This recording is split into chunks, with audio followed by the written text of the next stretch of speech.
Welcome to Talkin Science, direct from the Trekzone studio in Brisbane. I thought there was more to say about the opening of the show. This week, France officially became the 14th member state of the SKAO Observatory, the intergovernmental organisation building the world's largest radio telescope arrays here in Australia and in South Africa. The ASKAP family keeps growing. Meanwhile, CSIRO and an international team have released the largest map of the universe's magnetic fields ever produced. It's 5 times larger than all previous efforts combined, covering nearly 4 million galaxies. Check out Monday's Daily Bite for more on that. And the James Webb Space Telescope has directly measured the mass of a dormant supermassive black hole from the early universe for the first time. 6 billion solar masses lurking in a galaxy whose light took more than 10 billion years to reach us. That's on Tuesday's Daily Bites.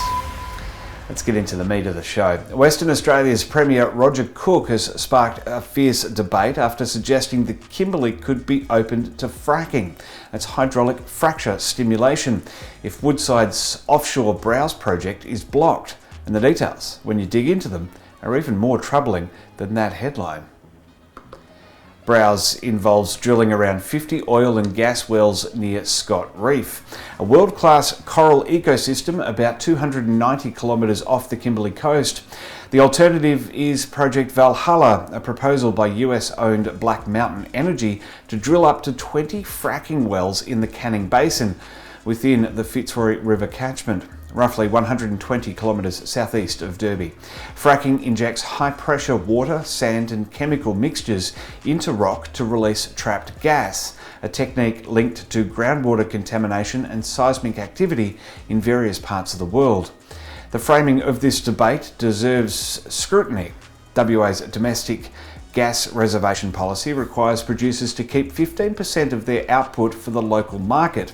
Critics, including Environ's Kimberley Executive Director Martin Pritchard, argue the industry has persistently failed to meet that obligation, essentially manufacturing the shortage by being used to justify new extraction.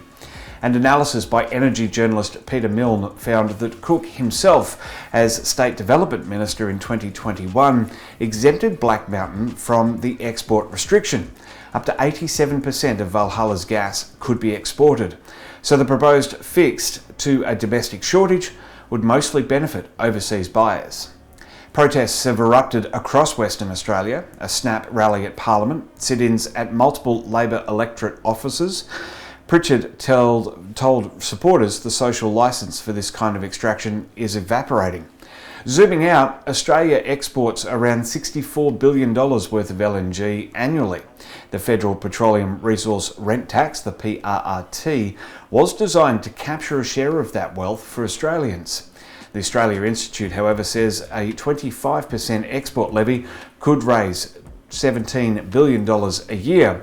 For comparison, Qatar generated the equivalent of around 56 billion Australian dollars in government revenue from gas in a single year.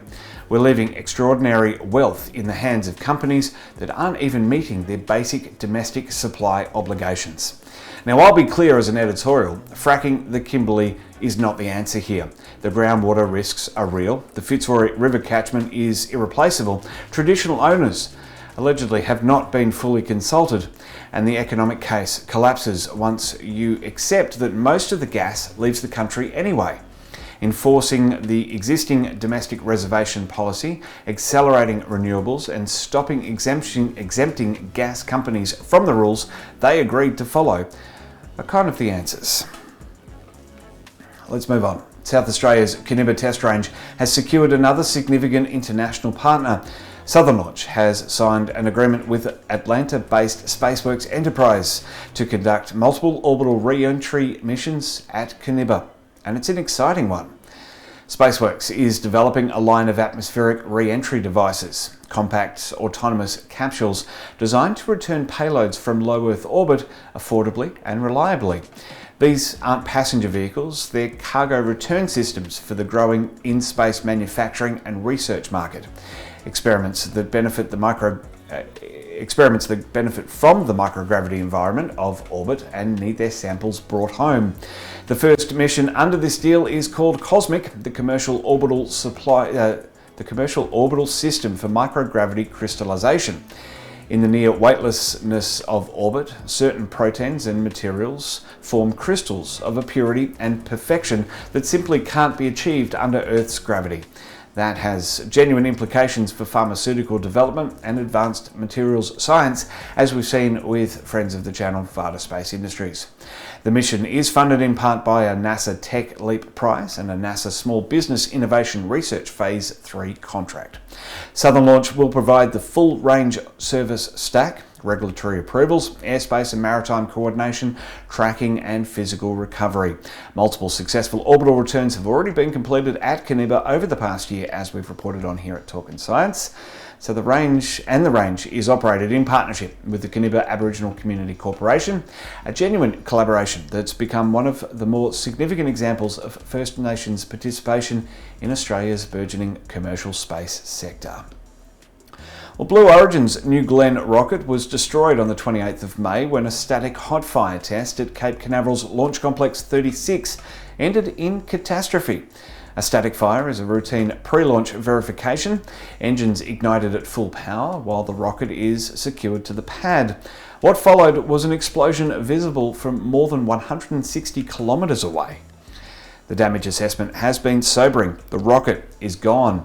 The transporter erector, the structure that raises New Glenn vertical on the pad, was also destroyed beyond repair.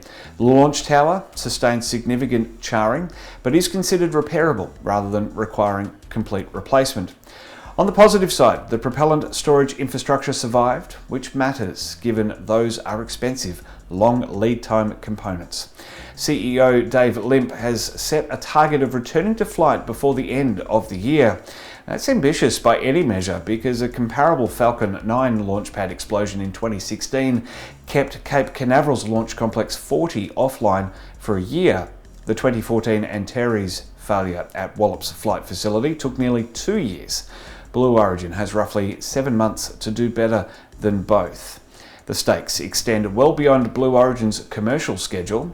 New Glenn is the planned launch vehicle for Blue Moon, the company's crewed lunar lander, contracted by NASA for the Artemis program.